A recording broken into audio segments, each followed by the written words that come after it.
Hey, welcome back to another video. I'm going to talk today about records that the vinyl community made me buy. So as soon as I started collecting records, my brothers had told me some YouTubers that they felt like I'd enjoy watching, the style of music they liked and the personalities and things like that. But I've had this idea for a while since I started making videos to do this, and happened to see Mazzy, which I'll link all the people that I talk about. I'll link their pages in my comments.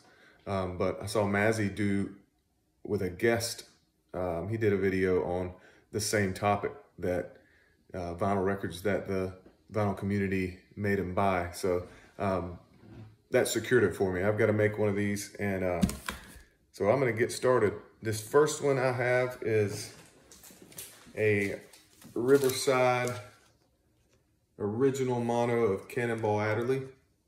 Cannonball Takes Charge. We've got the awesome Riverside label right there. This is from 1959.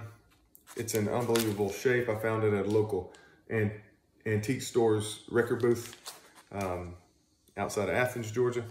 But this is a beautiful record. It's got tons of good songs. He tears up his solos. Awesome rhythm section that you've got on this one.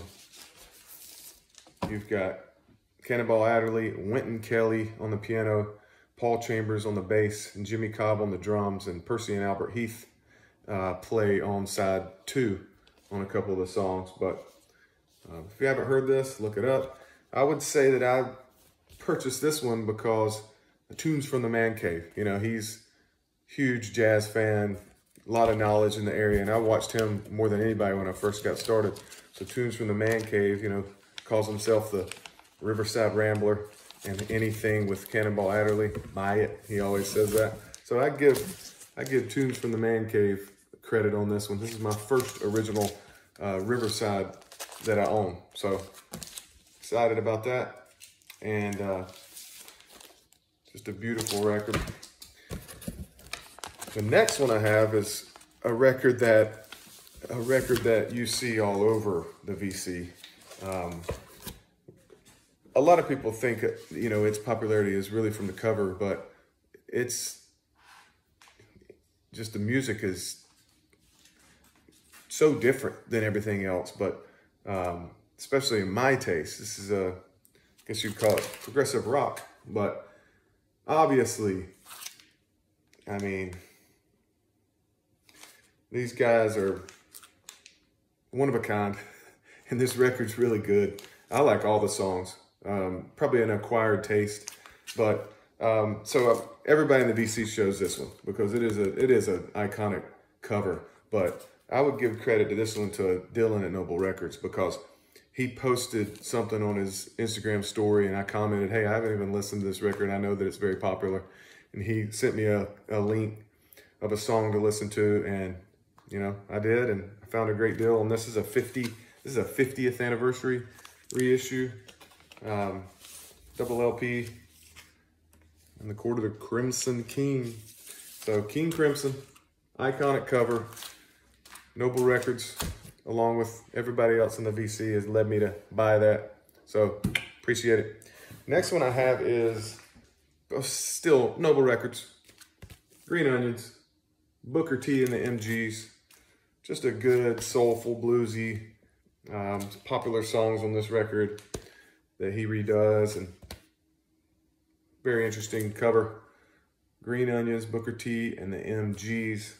Seen it around, but mainly Dylan always talks about it. And I didn't buy that at his store when we went, but I saw it there. I bought that from my brother. Next ones I have are some Music Matters jazz, and Tunes from the Man Cave, showing all his Blue Note originals. Those are pricey, a couple $100, $300, even more for some of these real good titles. But, that led me to want to get some really good sounding pressings of those. And Music Matters has some good ones. And I buy the ones that are affordable. Most of them are between $50 and $75. But This is a few of my favorites that aren't the most valuable that I have, because I may show those in a different video, but these are some of my favorites. First one, the magnificent Thad Jones, Music Matters Jazz, 45 RPM, double LP. Love this, love every song on here. And I'll give some credit also to 45 RPM Audiophile YouTube page. He's one of my favorite, a German man. He's one of my favorite to watch as well. He does a lot of Music Matters and other audiophile pressings. So the magnificent Thad Jones. I also brought Lee Morgan Tomcat. Unbelievable. Blows my mind, this record. Tomcat, the first side, Tomcat and Exotique are unbelievable. Lee Morgan, Jackie McLean, Curtis Fuller, McCoy Tyner, Art Blakey on the drums. Beautiful cover. Music Matters just does an unreal job. Also, I'll show in this next one some of the gatefold pictures that they have. We've got, next one, last one I'll show of Music Matters Jazz is Hank Mobley, Blue Note 1550. One of my favorite covers as well.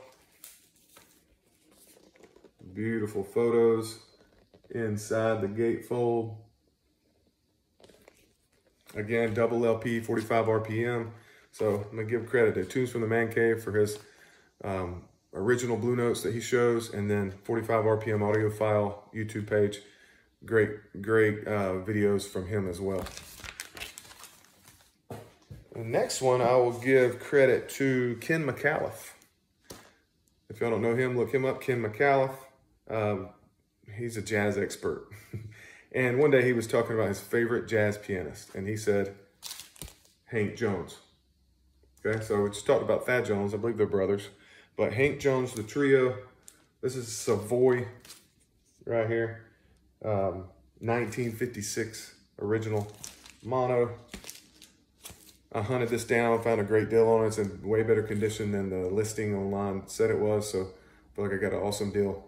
Got some Hank Jones in my collection because of Ken McCauliff. Next one, another Hank Jones trio plus Bobby Jasper on the flute. So this is the Hank Jones Quartet, you could call it, 1956 also. Original Savoy mono. Next one, I'll give credit to Noble Records again, Dylan Blaze Foley. This just came out, I think last year, end of last year. It's a compilation. I mean, it's kind of weak packaging, but a cool picture. It sounds great. It's on the Secret 7 Records label. But this is 12 songs from Blaze Foley. First time released on vinyl. You got Clay Pigeons, which is one of his most popular ones, but I love it. Good Texas country. The next one I have is from my Vinyl Me Please subscription that I had for 3 months. I bought 3 months for a discount because I was the first time, and this is the only record that I kept. And I got out of there because they raised the prices and they did some other things that were annoying. You can turn around and resell some of the records that you select if you're smart about it, and I did that for 2. I sold them both for over $50. So, you know, I didn't lose any money on my subscription. This is the only record that I kept. That's the Stooges. Okay, this is the Stooges. It's a 1969 debut album, reissue, obviously. It has the John Kell mix, which was not released originally on vinyl. It's beautiful. Red marble, Electra label. This is the only music I have that's really this style. I guess you call it punk.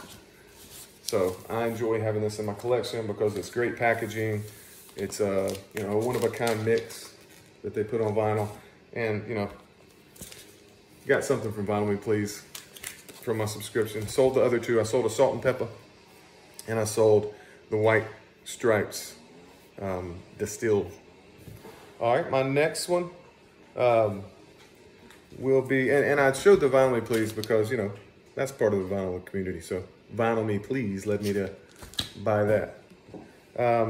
This next one is Steely Dan Asia.